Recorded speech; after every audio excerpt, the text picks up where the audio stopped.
آج ایک اور کیس میں بانی پی ٹی آئی کو سزا سنائی گئی ہے۔ توشہ خانہ کیس میں 14 سال قید بمشقت کی سزا سنائی گئی ہے اور 78 کروڑ 70 لاکھ روپے جرمانہ بھی عائد کیا گیا ہے۔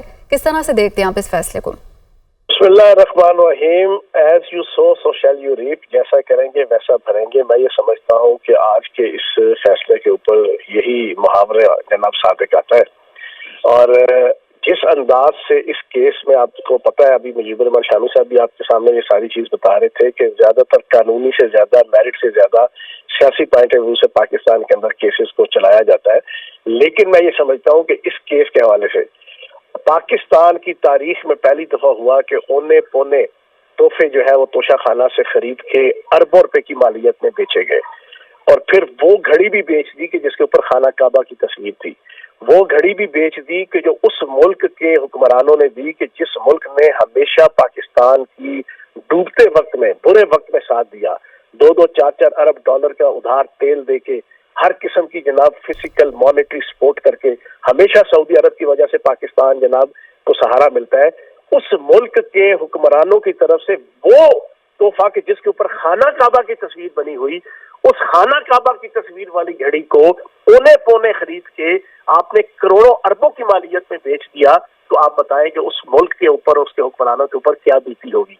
یہی وجہ ہے کہ ان کے دل میں بھی سابق چیئرمین تحریک انصاف کے حوالے سے ایک نفرت پیدا ہوئی، اور پاکستان کی ریاست کے حوالے سے بھی ان کے ذہنوں میں ایک بیڈ امیج پیدا ہوا۔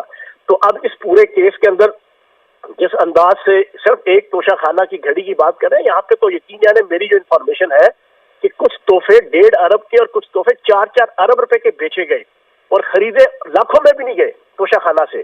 اب مجھے بتائیں کہ جو شخص پچھلے کئی دہائیوں سے پاکستان کے اندر 2-3 دہائیوں سے کہتا تھا کہ میں نے ساری دنیا دیکھ لی ہے، مجھے پیسے کی کوئی حرص نہیں ہے، مجھے پیسے کی کوئی ہوس نہیں ہے، میں نے دولت دیکھ لی، میں نے شہرت دیکھ لی، اس نے دولت کے لیے چند لاکھ، چند کروڑ، چند ارب کے لیے پورے ملک اور پورے ریاست کی عزت جو ہے نا اس کو بیچ دیا، ملک کی عزت کو بیچ دیا۔ تو میں سمجھتا ہوں کہ یہ سزا بہت کم ہے۔ اور پھر مرشد کی وجہ سے سارا کچھ ہوا، اور مرشد کو تو مرید صاحب کہتے تھے، آپ نے مرید صاحب کی جناب ویلاگ پچھلے 1 سال کے اندر سنے، وہ کہتے تھے میرا تو ایک ہی مرشد ہے، بشرا بی بی، مرشد جو کہیں گی ٹھیک کہیں گی، مرشد جو بولیں گی ٹھیک بولیں گی۔ اس مرشد نے مرید کو بھی بیڑا گھر کر دیا، اپنا بھی بیڑا گھر کرا دیا، ہمارا بھی بیڑا گھر کر دیا، ملک کا بھی بیڑا گھر کر دیا، ریاست کا بھی بیڑا گھر کر دیا، پاکستان کی اکانومی کا بھی بیڑا گھر کر دیا۔ تو اب سزا بھگتے۔ جی سر، گزشتہ روز بانی پی ٹی آئی کی جانب سے جب سائفر کیس کا فیصلہ آیا تھا تو انہوں نے بات کی تھی کہ میری اہلیہ کو توشہ خانہ کیس میں ان کا کوئی کردار نہیں ہے اور ان کو ایسے ہی گھسیٹا گیا ہے۔ ہاں، ان کا تو کوئی کردار نہیں ہے، ان کے جنوں کا کردار ہے، ان کے موکلوں کا کردار ہے۔ کردار حسینہ واجد کا ہے بنگلہ دیش کی، ان کا تو کوئی کردار نہیں ہے۔ حسین تو جناب کردار تو ملا برادر کا ہے افغانستان کے، ان کا تو کوئی کردار نہیں ہے جناب۔ میٹھا میٹھا ہب ہب، کڑوا کڑوا تھوئی تھوئی، یہ تو کوئی طریقہ نہیں ہے۔ جب پیسے آ رہے تھے، جب دھڑا دھڑ اربوں روپے کی کمیشنیں آ رہی تھی، جب دھڑا دھڑ اربوں روپے کی لوٹ مار ہو رہی تھی، اس وقت سارا کردار تھا۔ وہ انعام خان والی آپ بھول گئے ہیں جناب، وہ آڈیو، آپ وہ ارسلان خالد والی بھول گئے ہیں آڈیو۔ کس کو بیوقوف بنا رہے ہیں جناب؟ یہ سابق چیئرمین تحریک انصاف یا ان کے وکیل۔ یہ سوشل میڈیا کا دور ہے، یہ سائنس اور ٹیکنالوجی کے انہانسمنٹ کا دور ہے۔ بچے کے ہاتھ میں ہر چیز موجود ہے۔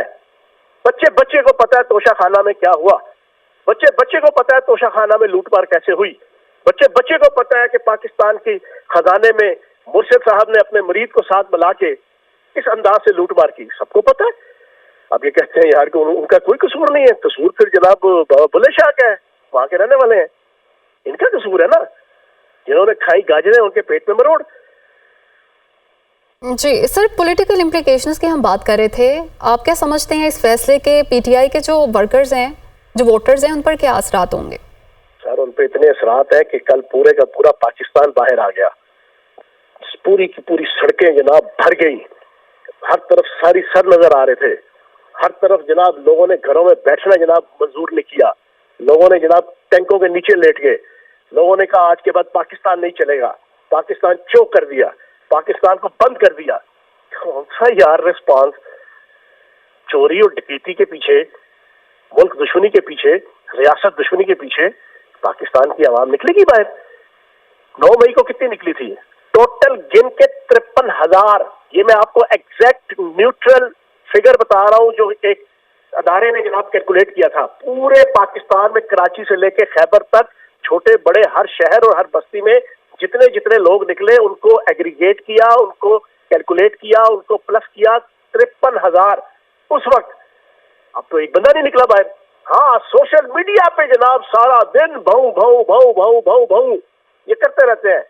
یہ سمجھتے ہیں شاید سوشل میڈیا پہ انقلاب آئے گا. ہاں سوشل میڈیا پہ 8 فروری کو بھی انقلاب آ جائے گا اور سوشل میڈیا پہ وزیر اعظم بھی بن جائیں گے. سابق chairman Tehreek Insaf Bushra be be president بن جائیں گی جناب سوشل میڈیا پہ 8 فروری کی رات کو. سوشل میڈیا پہ شاید کچھ ہو جائے, پریکٹیکلی کچھ نہیں ہے.